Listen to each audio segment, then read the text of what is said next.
Welcome to the Aboriginal channel.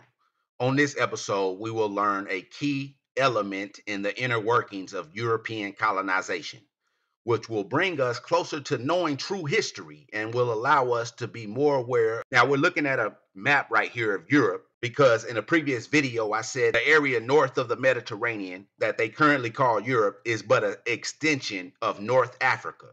Just like Canada is the uppermost extension of North America, Europe is the uppermost region of North Africa. And prior to it becoming known as Europe and white people being the face of it, the area was owned and operated and controlled by a people phenotypically the same as Africans. To give some of those people a name, you can look right here in the United Kingdom at the northern part of it where Scotland is located, and when you do the history, you'll know that before it became Scotland, it was controlled and operated and owned by the Pictish people, and they had kingdoms there, and they were Christianized and colonized, starting with Saint Columba, who was an Irishman. Okay, over in Ireland, before it was Ireland, it was owned and operated by numerous swarthy Aboriginal people, by the Gauls. Down in the London area, there were a nation called the Solers, the Aboriginal people. Down in northern France was also the Gauls and other Aboriginal people. And then southern France was owned and operated by an Aboriginal people called the Iberians. Spain, you also had Iberians. In Portugal, you had a people called the Basques. These were all Aboriginal people before they were colonized by the Europeans. Now, in order to really know how the Americas were colonized, you have to look over at Europe to see how things went. Now, I'm not going to do too much of that because I'm focusing on one main inner working of the colonization. Instead of going all over the place and figuring out how different peoples were colonized, we're going to use one main example to say that that is, no matter what European or where they're colonizing, they go by this same set of rules or the same law that they operate on when they're colonizing places. In a previous video, I read from the book White Cargo, where it was explaining about white slavery in the Americas. Well, right here in the book, it also gives a clear-cut explanation of European colonization. Now, we was talking about Pooh Fam, who became a white slave owner in the Americas. It talks about how he was involved in colonialism before the Plymouth Company was ever created. It says the intimidated man was involved in colonialism years before the Plymouth Company was created. In the 1580s, the Queen decided to stamp out rebellion forever in Munster by confiscating the vast estates there of the Desmond family and repopulating them with English Protestants. Okay, that is colonization. To go into a place, remove the people, kill the people off, get them out of the place, and then repopulate the place and just go right on top of what the original people, the original inhabitants were, their homes and their estates, and go right into them. That's colonization. It says Catholic Irish were ordered out and the land was offered at tuppence an acre to English landlords who would undertake to plant it with tenants from England. Now, the word plant, before it meant a plantation or somebody who plants seeds in the ground so crops would grow, it meant to plant people. So a plantation meant where people were planted in order to occupy an area. And once you occupy an area unattested, it becomes your possession. And that's the way colonization works. It goes on to say Pooh Fam was one of the many who saw himself accumulating a huge Irish estate. So colonization consists of them coming into an area, killing the people off and taking their possessions and living on top of what the people already had built. He assembled more than 80 families and dispatched them to Munster. So a plantation is where someone plants people in order to occupy the land and then take possession of it. So the old law that they all go by, no matter what European and what land they are colonizing, they go by the same rules. Now, this is from a book called Marvelous Possessions. It says, for possession in Roman law was based largely upon the principle of bodily occupation. Released from the plantations during the occupation.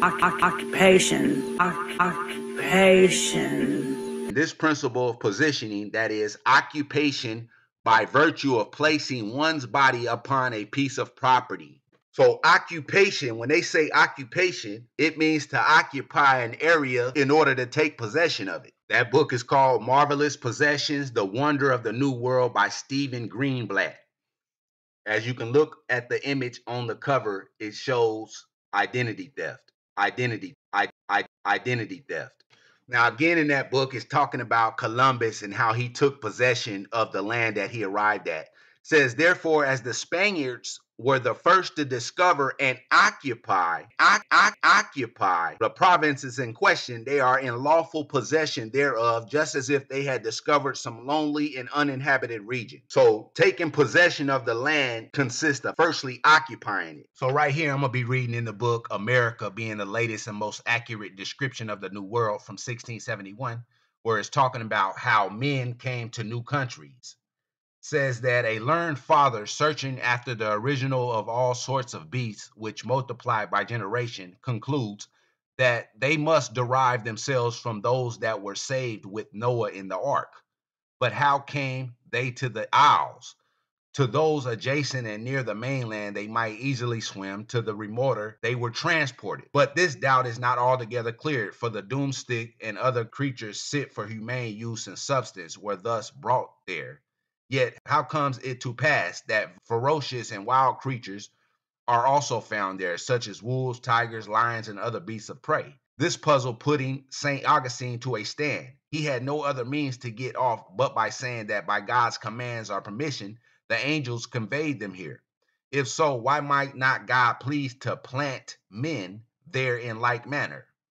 So he's saying if God put animals there, he must have also put men there. And the rather the earth being created for human use. But what needed this when men can in ships transport themselves either of their own accord for curious inquest to find new countries, or else enforced by stress of weather to far remoter and altogether unknown lands? So he's saying men don't need God to put them in places because they have ships that they can transport themselves in. It goes on to say that besides, though the earth is here and there divided by large bays and vast seas, yet nevertheless in other places it is all continued land, or at least parted by some narrow inlet or sea, so that there was no difficulty for a crowded plantation to go over, and so ease themselves in another country till then not inhabited. Therefore none need to question, but that from Adam or nearer, from Noah's 3 sons, Shem, Ham, and Japheth,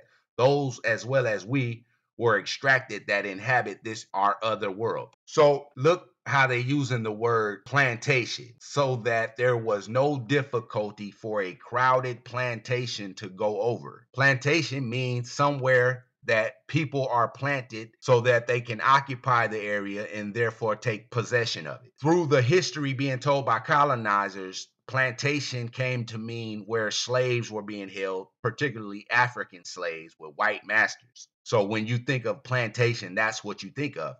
But in reality, it meant to plant a place in accordance with colonization. Occupy and take possession of a place, you have to plant it with people. That's why it always talks about them bringing such and such amount of families to an area, because it's about planting the area to take control of it.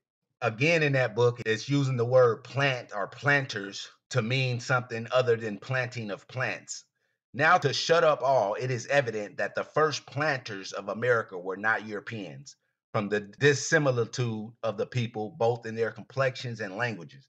So it's using the word planters to meaning the first people. Also up here, it's talking about the Israelites. It says, yet nevertheless, the Israelites are not to be taken for the planters of America. So it's using the word plant and planters to mean planting people in an area, which is key in understanding the way Europeans colonize a place. They kick a people out, move right in on top of their existing towns and cities, and then also claim the identity of the people. That's also part of colonization, claiming the identity. So in a previous video, we talked about how the reparations was given to whites, and then aboriginals who applied to sell their white slaves back or be compensated were not compensated based on white people who were present there to dispute their claims. Whenever aboriginals' claims were disputed by white people, they were not granted the money that other white people were given for their white slaves or whatnot. Well, I'm going to show you an example in the abstract of an article right now I'm about to read from to give you a better understanding of that. So in two examples of yeomanry, the poor whites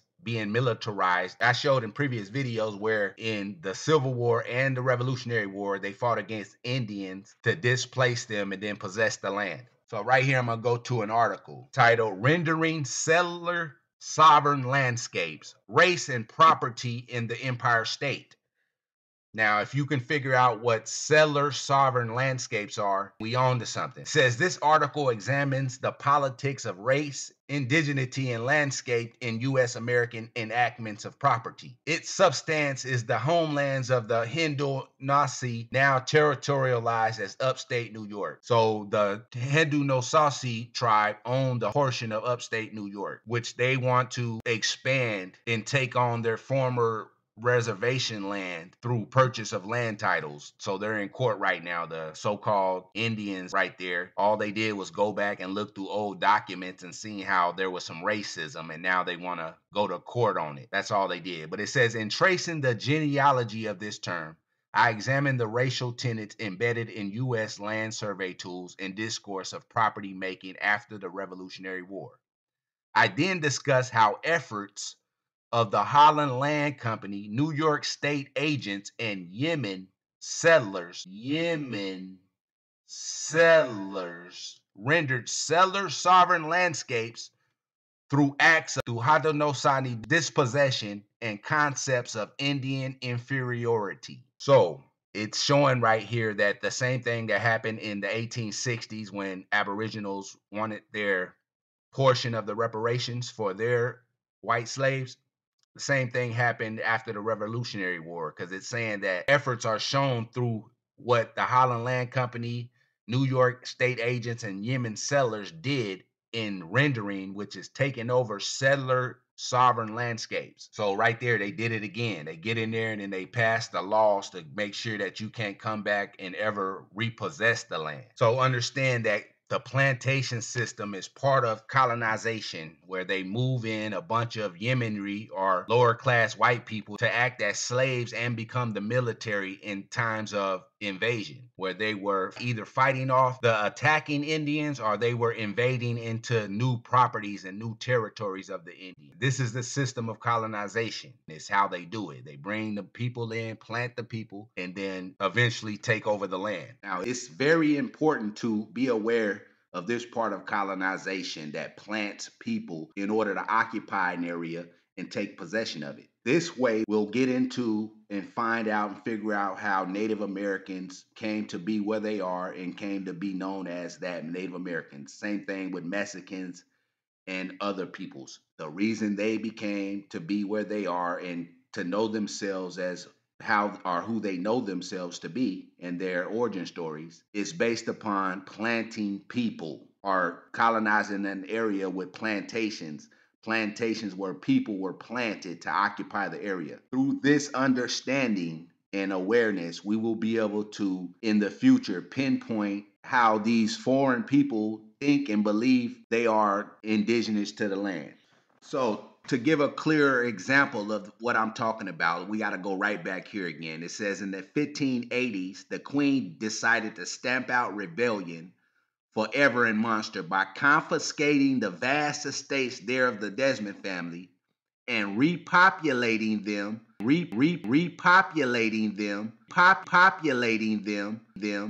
with English Protestants. So it's about repopulating a place. So 100 years later, we'll say in the 1680s, we'll go over here to Santa Cruz, New Mexico on the Wikipedia page and look and see how the same thing occurred in the States. It says the area that was later to be occupied by the village of Santa Cruz de la Canada. Upon arrival of Spanish conquistadors in 1540, the Santa Cruz area was inhabited by Tawa speakers. And it says, and later Vargas's reconquest of the Pueblo Revolt of 1692 and 1696 by Southern Tawa, who had been relocated from the Galestio Basin, 45 miles south, as a result of Vargas's Spanish repopulation efforts. Efforts on behalf of the Spanish crown. So they repopulate the area. They sent the Tawa peoples 45 miles south and then repopulated their town. It goes on to say the nearby and unsuccessful Spanish colony at St. Gabriel, established by the explorer Juan de Onate and Okni Owingi in 1598, produced Spanish haciendas and ranchos in the vicinity. During the Pueblo Revolt of 1680, Hispanic settlers were forced to leave the area. In 1695, following the reconquest of 1692 through 1694, and the new Spanish villa for those that had arrived from New Mexico as settlers and participants in the military campaigns during the reconquest. So the people who participated in killing up a bunch of Indians resettled the Indians' territory in their towns and cities right here. So if you go on the list of Indian massacres, you go to 1680, it says Pueblo warriors killed 401 Spanish settlers and 21 Franciscan priests and drove other Spaniards from New Mexico. Okay, 9 years later, when New Mexico shows up again on this list, it says Governor Hiranza de Puzete sacked and burned Zia Pueblo, New Mexico. 600 Indians were killed and survivors were enslaved. Then 3 years later, in 1693, the Santa Fe Reconquest. Diego de Vargas leading about 800 people, including 100 soldiers, and returned to Santa Fe in 1693. They were opposed by 70 Pueblo warriors and 400 family members within the town. De Vargas and his forces recaptured the town. 70 Pueblo warriors were executed and their families were sentenced to 10 years servitude. That's how that looks on the Indian massacres list. But going back over here, you can see where it says the Spanish repopulation effort sent the Tawa people, relocated them 45 miles south. And then in 1696, Governor and Captain Don Diego Vargas reestablished the Hispanic settlement. It says it was established as a new Spanish villa for those that had arrived from Mexico City as settlers and participants in the military campaigns during the Reconquest. So you see, when I say that the poor people were turned into the military against the Indians in the time of war, they've been doing that for centuries. So here we come to Acapulco's Wikipedia page. It's a place in Mexico. Down in the history, says Cortez established Acapulco as a major port by the early 1530s, with the first major road between Mexico City and the port constructed by 1531. Spanish trade in the Far East would give Acapulco a prominent position in the economy of New Spain. Now understand that. Spanish trade in the Far East is the Asians. So when you go look at the people who call themselves the indigenous or native to those lands in Central and South America, you see Filipinos. And this is because Europeans were not the only people that were planted in places and gave the indigenous identity to. At times, it was other subjects of Spain. In particular, the subjects of Spain that we're talking about are those in Canada, called the Eskimos, who were colonized by Spain, and the Filipinos, who were also colonized in the Malina galleon trade, where it talks about right here. But basically, it says that in 1550, 30 Spanish families were sent to live here from Mexico City to have a permanent base of European residents. So again, they planted some 30 Spanish families to live in Acapulco to be the permanent base of European residents. Through the history books, which has all been a lie. So therefore, if it's a lie, then what's the truth? If it's a lie, then what's the truth?